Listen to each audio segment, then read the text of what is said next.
Hyderabad tank bund పైన బతుకమ్మ సంబరాలు. బతుకమ్మ పండుగను తెలంగాణ రాష్ట్రంలో భాద్రపద మాసం అమావాస్య నుండి 9 రోజుల పాటు జరుపుకుంటారు. ఈ బతుకమ్మ గౌరమ్మ పండగ లేదా సద్దుల పండగ దసరాకి 2 రోజుల ముందు వస్తుంది. తెలంగాణ ప్రత్యేక రాష్ట్రం ఏర్పడిన తర్వాత బతుకమ్మను రాష్ట్ర పండుగగా నిర్వహిస్తున్నారు. 9 రోజుల బతుకమ్మ నైవేద్యాలు. 9 రోజుల పాటు ప్రతిరోజు ఓ రకమైన నైవేద్యం సమర్పిస్తారు.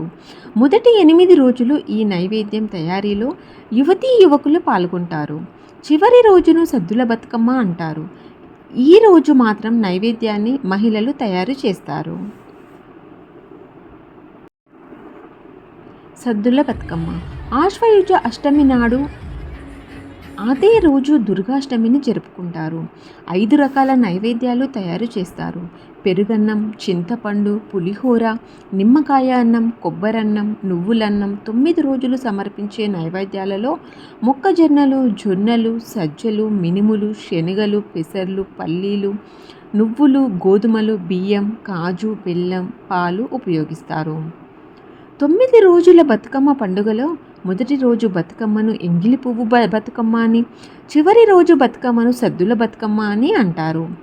ఈ రోజుల్లో ఆడపడుచులు అందరూ అత్తవారింటి నుంచి కన్నవారింటికి చేరుకొని ఈ పూల పండగ జరుపుకోవడానికి తయారవుతారు. ఈ 9 రోజులలో వీరు రోజు బతుకమ్మలు చేసి ప్రతి సాయంత్రం వాణి చుట్టూ తిరుగుతూ ఆడుతారు. ఆ తరువాత దగ్గరలో ఉన్న జలాలలో నిమజ్జనం చేస్తారు. బతుకమ్మ పండగ ప్రకృతిని ఆరాధించే పెద్ద పండగ. పూలు బాగా వికసించే కాలంలో జనవరులు సమృద్ధిగా పొంగి పొరలే సమయంలో బతుకమ్మ పండగ వచ్చి భూమితో జలంతో మానవ అనుబంధాన్ని సంబరంగా జరుపుకోబడుతుంది. ఈ సంబరాలు జరుపుకునే వారమంతటా స్త్రీలు బొడ్డెమ్మ మట్టితో చేసే దుర్గాదేవి బొమ్మను బతుకమ్మతో పాటు చేసి నిమజ్జనం చేస్తారు. తెలంగాణ ప్రాంతాన్ని రాష్ట్ర కోటరాజులు పరిపాలించేవారు. వారి వద్ద వెములవాడ చాళుక్యులు సామంతులుగా ఉండేవారు. చోళులకు రాష్ట్ర కూటులకు యుద్ధం జరిగినప్పుడు ఈ చాళుక్యులు రాష్ట్ర కూటులకు మద్దతుగా నిలిచారు.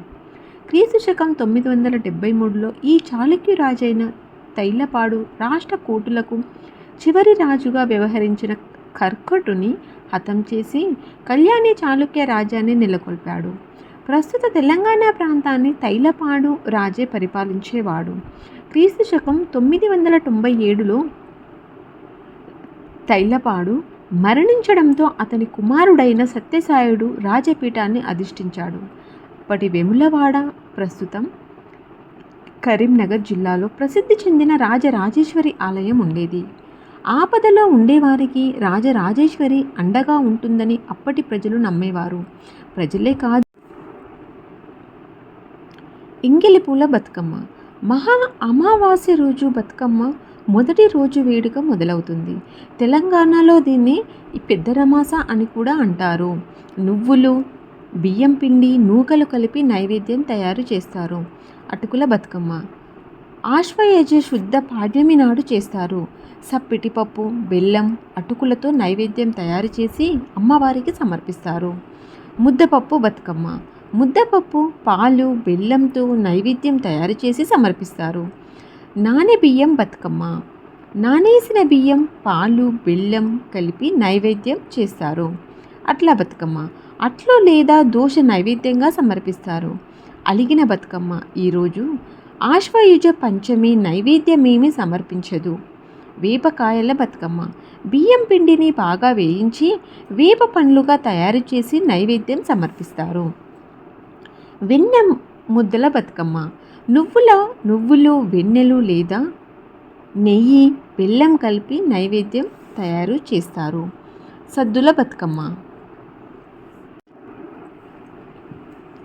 ప్రజలే కాదు, చోళరాజు పరాంతక సుందర చోళ కూడా రాష్ట్ర కోటల నుంచి ఆపద తలెత్తినప్పుడు రాజరాజేశ్వరికి భక్తుడిగా మారిపోయాడు. రాజరాజేశ్వరి తనను కాపాడిందని నమ్మిన పరాంతక సుందర చోళ తన కుమారుడికి రాజరాజ అని నామకరణం చేశాడు. ఆ రాజరాజ చోళానే క్రీస్తు శకం 985 నుండి 1014 వరకు రాజ్యాన్ని పరిపాలించాడని చరిత్ర చెబుతుంది. అతని కుమారుడైన రాజేంద్ర చోళ సత్యశ్రాయపై జరిపిన యుద్ధానికి సేనాధిపతిగా వ్యవహరించి విజయం సాధించాడు. ఆ విజయానికి గుర్తుగా రాజేశ్వరి ఆలయాన్ని కూల్చేసి అందులోని భారీ శివలింగాన్ని తన తండ్రికి బహుమతిగా ఇచ్చాడు. తన కొడుకు ఇచ్చిన శివలింగం కోసం క్రీస్తు శకం 1006లో ఏకంగా ఓ ఆలయ నిర్మాణాన్ని చేపట్టాడు రాజరాజ చోళ. 1010లో నిర్మాణం పూర్తయ్యాక భారీ శివలింగాన్ని బృహదేశ్వరాలయంలో ప్రతిష్ఠించాడు. తమ రాజ్యంపై దాడి చేసి దోచుకున్న సొమ్ముతోనే బృహదేశ్వరాలయ నిర్మాణాన్ని చేపట్టినట్టు కూడా తమిళ శిలాశాసనాల్లో చోళరాజులు చెప్పారు. ఇప్పటికీ వెములవాడలోని భీమేశ్వరాలయ శివలింగానికి బృహదేశ్వరాలయంలోని శివలింగానికి మధ్య సారూప్యతను చూడొచ్చు. వెములవాడ నుంచి శివలింగాన్ని పార్వతి నుంచి వేరు చేసి తంజావూరుకు తరలించినందుకు తెలంగాణ ప్రజల మనసు కలిచివేసింది. బృహదమ్మ పార్వతి నుంచి శివలింగాన్ని వేరు చేసినందుకు గాను తమ దుఃఖాన్ని చోరులకు తెలియజేస్తూ మెరు పర్వతంలా పూలను పేర్చి బ్రతుకమ్మను నిర్వహించడం మొదలుపెట్టారు. తెలంగాణ వాసులు అలా ప్రతి ఏడాది బ్రతుకమ్మను జరపడం ఆనవాయితీగా మార్చుకున్నారు. దాదాపు 1000 సంవత్సరాల నుంచి బతుకమ్మను తెలంగాణ వాసులు జరుపుకున్నారు. బతుకమ్మ పేరు కూడా బృహదమ్మ నుంచి వచ్చినదే. బతుకమ్మ సందర్భంగా గౌరమ్మను పసుపు రంగు పూలతో పేర్చి 9 రోజుల పాటు ఆట పాడలాడి పూలను నీటిలో వదులుతారు.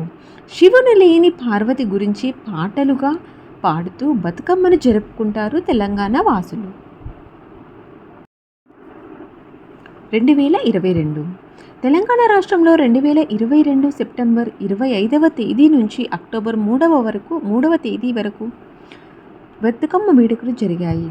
ఈ బతుకమ్మ వేడుకల కోసం ముఖ్యమంత్రి కల్వకుంట్ల చంద్రశేఖరరావు 100 కోట్ల రూపాయలు విడుదల చేశాడు.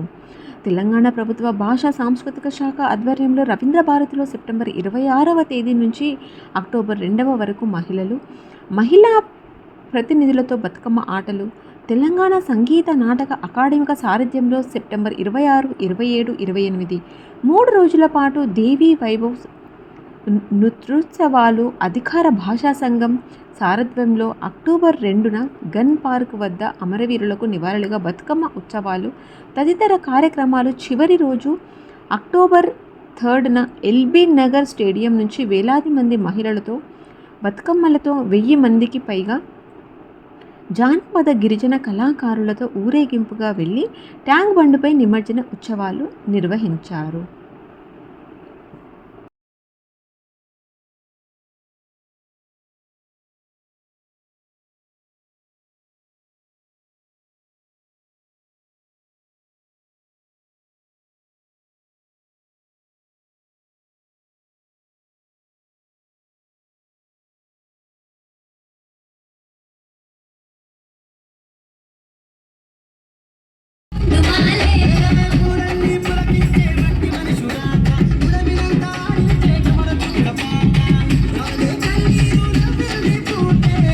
మరిన్ని వివరాల కోసం చూస్తూనే ఉండండి ఎంఎంటీవీ 24 న్యూస్ తెలుగు.